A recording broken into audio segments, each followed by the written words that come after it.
दुर्योधन ने 56 भोग बनवाए। ठाकुर जी से कहा, ठाकुर जी हमने आपके लिए 56 भोग बनवाए, पाएंगे? ठाकुर जी बोले, मैं पा तो लेता। दुर्योधन बोला, देसी घी में बनवाया भगवान। बोले, बहुत अच्छी बात है। बोले, मेरी माँ ने खुद बैठ करके बनाए हैं, सब घर की बहन बेटियों ने बनाया है, सब आपके लिए आश लगाए बैठे हैं, सोने की थाली लगाई है, सुंदर चौकी बिछाई है, नाथ प्रसाद पाओ ना। ठाकुर जी बोले, बात तो ठीक है तुम्हारी दुर्योधन, पर मेरा तो आज का निमंत्रण है। दुर्योधन बोले, कहां पे? बोले, विदुर जी के यहां पे। और विदुर जी वहीं बैठे थे, दुर्योधन के बगल में ही बैठे थे। विदुर जी को पता नहीं था कि मेरे यहाँ निमंत्रण है। अपने आप ही ठाकुर जी बोले, मेरा तो निमंत्रण आज विदुर जी के यहाँ। विदुर जी, दुर्योधन बोले, हे विदुर, तुमने बुलाया ठाकुर जी को? अब विदुर जी मना कैसे करें? बुलाया तो कभी नहीं था, लेकिन हाँ बुलाया था मैंने। ठाकुर जी, जल्दी जाओ विदुर, हम आ रहे हैं, तैयारी करो। विदुर जी महाराज दौड़े, महाराज धनुष कहीं गिरे, बाण कहीं गिरे, तलवार कहीं गिरी, पहुंचे सीधे। विदुरानी नहा रही थी। अरे क्या कर रही हो? बोले, स्नान कर रही हूं। बोले, जल्दी बाहर आओ, बोले कुछ निकले कुछ, चले कहीं पैर जाएं कहीं। विदुरानी बोली, हो क्या गया? बोले, आज भरी सभा में ठाकुर जी बोले कि मेरा निमंत्रण तो विदुर काका के यहां है, और मुझसे बोला है जल्दी जाके व्यवस्था करो, मैं आ रहा हूं। देवी तुम जल्दी वस्त्र पहनो, ठाकुर जी आ रहे हैं।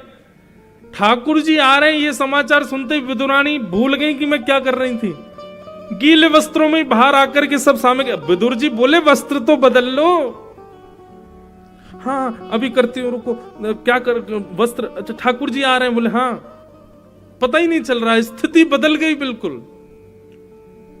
विदुर जी महाराज बोले, घर में कोई सामग्री नहीं है, मैं जल्दी से कुछ फल लेके आता हूं बाजार से। विदुर जी महाराज बाजार के लिए गए और इतने में ठाकुर जी का आगमन हुआ। आधे गीले वस्त्र, आधे सूखे वस्त्रों में विदुरानी खड़ी है। तभी ठाकुर जी आके गेट खटखटा देते हैं, खोलो जल्दी खोलो, भूख लगी हमें। ठाकुर जी के मधुर स्वर सुनते ही विदुरानी के तो होश चले गए। द्वार खोल करके देखा तो शंख चक्र गदा पद्मधारी श्रीमन नारायण द्वार पर खड़े। ये ठाकुर जी का स्वभाव है। दुर्योधन की मेवा त्यागी, साख विदुर घर खाई, सबसे ऊंची प्रेम सगाई। सोचो बंधुओं, मैं कभी कभी कथाओं में बताया करता हूं, ठाकुर जी यदि हमारे जीवन में आएंगे तो हमारी स्थिति क्या होगी। ठाकुर जी यदि कभी हम पर अनुग्रह करेंगे तो हमारा व्यवहार, हमारी स्थिति कैसी हो जाएगी। तो सबसे पहला जो होगा वो क्या होगा, आपकी याददाश्त इतनी भी जा सकती है कि आप अपना नाम भी भूल जाओ कि आप कौन हो। बच्चे, परिवार, प्रॉपर्टी, ये तो बहुत दूर की बात है, आप खुद को भी भूल सकते हो कि मैं कौन हूं। ठाकुर जी जीवन में आ गए तो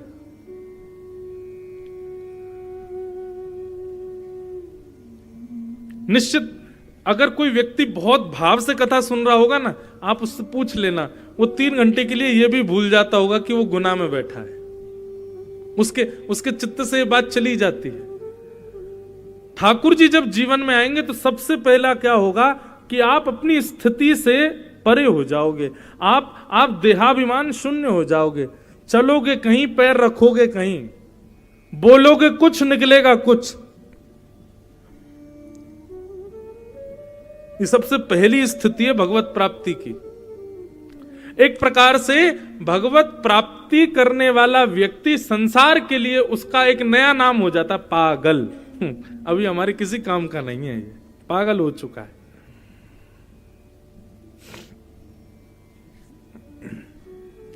विदुरानी जी ने जब ठाकुर जी को देखा तो 45 मिनट तक तो देखती रही, नेत्रों से आंसू। ठाकुर जी बोले, काकी जी ऐसे मेहमान नवाजी करते हैं? हम यहां खड़े हैं द्वार पे, आप भीतर तो बुलाओ। हमारे यहां कोई मेहमान आते हैं ना तो हम लोग घर सजाते हैं, बाहर तक पुष्प बिछा देते हैं, उसके लिए पटाखे वटाखे लगा देंगे कि आओ, आते ही महाराज वो यूं कहे कि क्या बात है। ये संसारिक मेहमानों के लिए इतनी व्यवस्था कर लोगे, लेकिन ठाकुर जी आएंगे जिस दिन घर पर, उस दिन आप कोई व्यवस्था नहीं कर पाओगे। और व्यवस्था अगर आपने कर ली तो समझना ठाकुर जी नहीं आ रहे हैं, कोई और ही आ रहा है, क्योंकि ठाकुर जी आने वाले होंगे तो इतनी सुध-बुध होगी नहीं कि आप व्यवस्था कर सको। अभी अभी मन में ये भाव आया कि यदि पता चल गया कि हम क्या करें तो ये समझ लेना राम जी आए ही नहीं। यदि ये भाव पता चल गया कि ऐसे ऐसे करेंगे, ये करेंगे, वो करेंगे, तो समझ लेना कि अभी रघुनाथ जी की कृपा हुई नहीं है, क्योंकि तुमको पता है कि तुमको करना क्या है। स्थिति हो जाए कि पता ही नहीं चल रहा कि करे क्या, तब समझो हाँ अब राम जी आ रहे हैं। पता ही नहीं चल रहा है, इतनी स्थिति ऐसी हो गई कि समझ ही नहीं आ रहा क्या करें, कहां जाएं, क्या खाएं। अभी हमारे ठाकुर जी का भी उत्सव द्वारिका में हुआ। 7 दिन तक विश्वास माने ये भी नहीं पता होता था कि भोजन कब किया हमने आखिरी। और अगर आप हमसे ये पूछ भी लो कि भोजन करके आए हैं अभी अभी महाराज जी, क्या था भोजन में, तो ये भी नहीं पता होता करके क्या है, बस खा लिया, जो था पा लिया। इतना भी पता नहीं क्या खाया, कौन से दिन क्या पहनना है, क्या कुछ नहीं पता। सबके लिए लोगों से कहा भाई तुम ही बता देना हमको पहनना क्या है, क्या धारण करना है, कहां जाना है, कुछ, क्योंकि तन की स्थिति तो पता ही नहीं थी कि अब कब कहां कैसे क्या करना है। ये भगवत प्राप्ति का प्रथम लक्षण है। विदुरानी जी ने स्वागत किया, ठाकुर जी को बैठाने के लिए पाटा भी उल्टा बिछा दिया। ठाकुर जी भी देख करके कुछ बोले नहीं, उल्टे पे ही बैठ गए। कदली फल तोड़ करके लाई, ठाकुर जी की रूप माधुरी को देख करके इतनी सुध बुध भी नहीं थी कि फल खिलाएं, छिलके खिला दिए, ठाकुर जी पा लिए। इतने में विदुर जी आ गए। विदुर जी ने आके देखा फल दूर पड़े हैं, छिलके खवा रही है, हाथ पकड़े, अरे राम राम राम राम, हमारे कर्म फूट गए, आज पहली बार ठाकुर जी घर पर आए हैं। ठाकुर जी घर पर कोई उनको छिलका खिलाता है क्या? देवी क्या कर रही हो आप? विदुरानी जी रोने लगी, ठाकुर जी क्षमा कर दो, मुझे बिल्कुल पता ही नहीं चला कि मैं छिलका खिला दिए। तुरंत दूसरा फल निकाला, विदुर जी बोले तुम हटो मैं खिलाऊंगा। फल लेकर के फल अपने हाथ से खिलाया। ठाकुर जी ने जैसे ही मुख में फल लिया, फल लेते ही वमन कर दिया ठाकुर जी ने। विदुर जी बोले क्या हुआ? बोले बिल्कुल स्वाद नहीं लग रहा, हमको तो छिलका में ही आनंद आ रहा है। काकी जी आप छिलका ही खिलाओ, फल बढ़िया लग ही नहीं रहे आज तो छिलके ही बढ़िया लग रहे हैं। बंधुओं आपसे हम एक बात कहें, चलो जाओ बाहर जाकर के ऊपर दोनों हाथ ऐसे करके खड़े हो जाओ, कल तक ऐसे खड़े रहना। खड़े रहोगे आप? नहीं खड़े रह सकते। स्कूल में कभी टीचर भी पनिशमेंट देते थे, तो जैसे ही टीचर की आंख हटी हमारे हाथ नीचे, फिर ऊपर। लेकिन आप विचार करो, आप सबके घर के गोपाल जी आपकी सेवा स्वीकार करने के लिए ऐसे ही खड़े, 24 घंटे ऐसे ही खड़े रहेंगे, 12 महीने ऐसे ही खड़े रहेंगे, सालों साल ऐसे ही खड़े रहेंगे, बिल्कुल अपनी मुद्रा नहीं बदलते। आप प्रेमी हो उनके कि वो प्रेमी है आपके? वो प्रेमी है। वो एक टक एक आसन में खड़े हैं आपके लिए। किसी के घर लड्डू गोपाल तो ऐसे ही बैठे हैं बेचारे, श्रीनाथ जी ऐसे ही खड़े हैं। जहां कहीं भी ठाकुर जी का दर्शन कर लो, एक आसन में एक टक अनवरत ना अपने आप को हिलाए डुलाए ठाकुर जी एकाकार रूप में खड़े हैं। क्यों? क्योंकि आप प्रेम नहीं करते, वो प्रेम करते हैं आपसे। यहां 3 घंटा कथा सुनने की बात आ जाए तो शामत आ जाती हमारे ऊपर, कैसे सुनेंगे एक आसन में बैठ के? तो ठाकुर जी कितना प्रेम करते हैं हमसे, इसलिए ठाकुर जी बहुत प्रेमी हैं। पिता को चाहिए बंधुओं की पुत्र को संपत्ति नहीं दे, सत्पात्र को संपत्ति दे। और यदि पुत्र को ही संपत्ति देनी है तो पहले पुत्र को सत्पात्र निर्माण करे, उसको पहले पात्र बनाए, तब उसको संपत्ति प्रदान करे।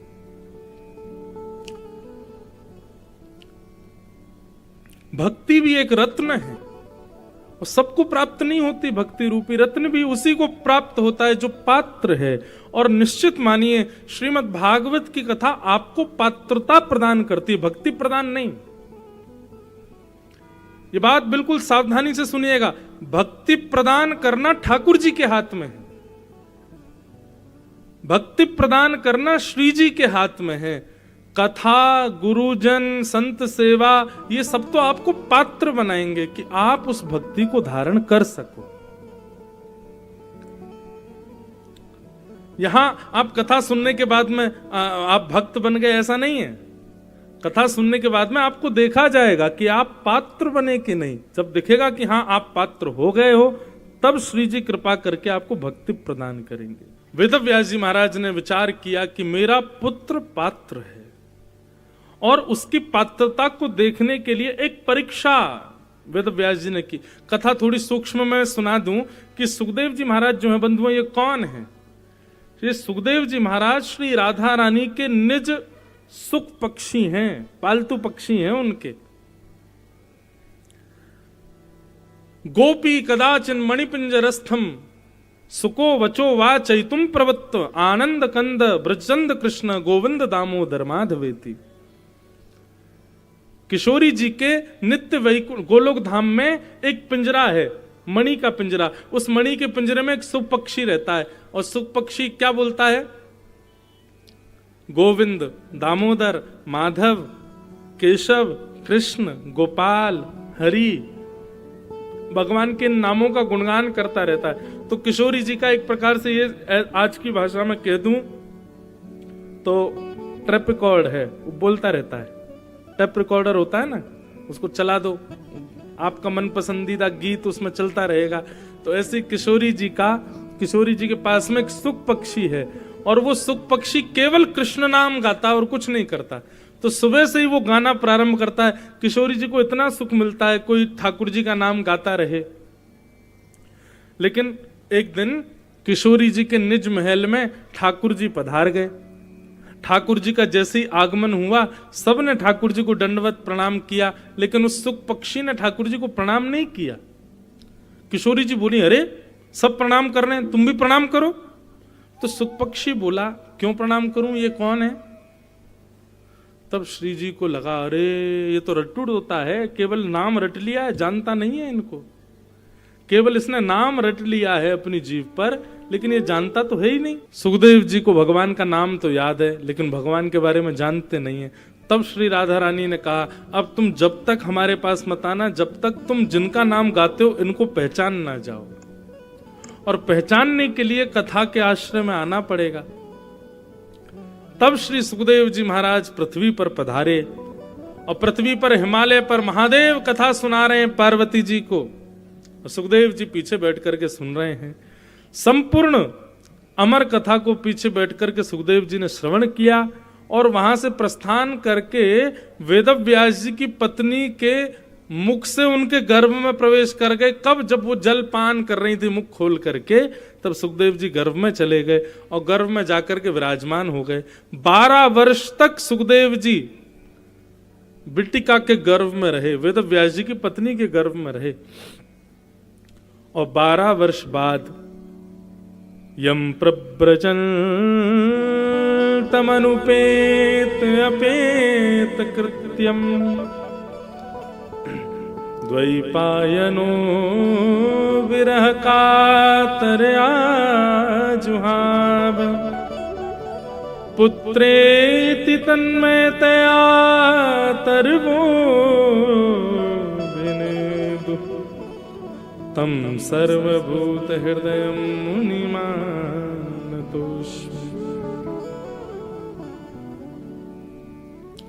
श्री सुखदेव जी महाराज 12 वर्ष तक अपनी मातृ गर्भ में रहे। 12 वर्ष बाद वेदव्यास जी ने प्रार्थना करी, हे पुत्र तुम बाहर पधारो। कैसे पता चला कि भीतर कोई बालक है? क्योंकि वो मंत्र उच्चारण करते थे। तब सुखदेव जी महाराज बोले, पिताजी मैं यदि जन्म लूंगा तो जन्म लेते ही माया मुझको पकड़ लेगी। आप मुझे वचन दीजिए, या फिर भगवान आकर के मुझे आश्वासन दें कि संसार की माया मेरा कुछ नहीं बिगाड़ेगी, तब मैं जन्म लूंगा, नहीं तो मैं यहीं रहूंगा, बाहर नहीं आऊंगा। तब भगवान ने प्रकट होकर के आश्वासन दिया कि सुखदेव जी आप जन्म लीजिए, आपको संसार की माया नहीं सताएगी। तब श्री शुकाचार्य जी का प्रादुर्भाव हुआ। पर जन्म लेते ही इतनी माया से विमुख की माता पिता के पास भी नहीं रुके, सीधे जाके वन में हिमालय पर जाकर के बैठ गए।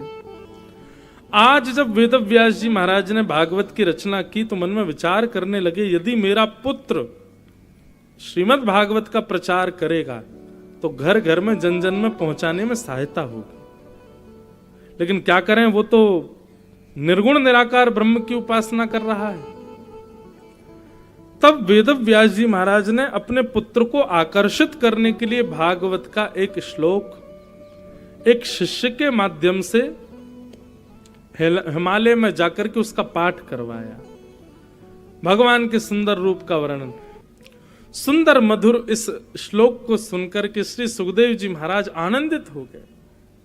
बंधुओं, 2 मिनट के लिए सब लोग नेत्र बंद करो और नेत्र बंद करके अब जो हम अर्थ बता रहे हैं ना, उस भाव का अपने हृदय में चित्र बनाना।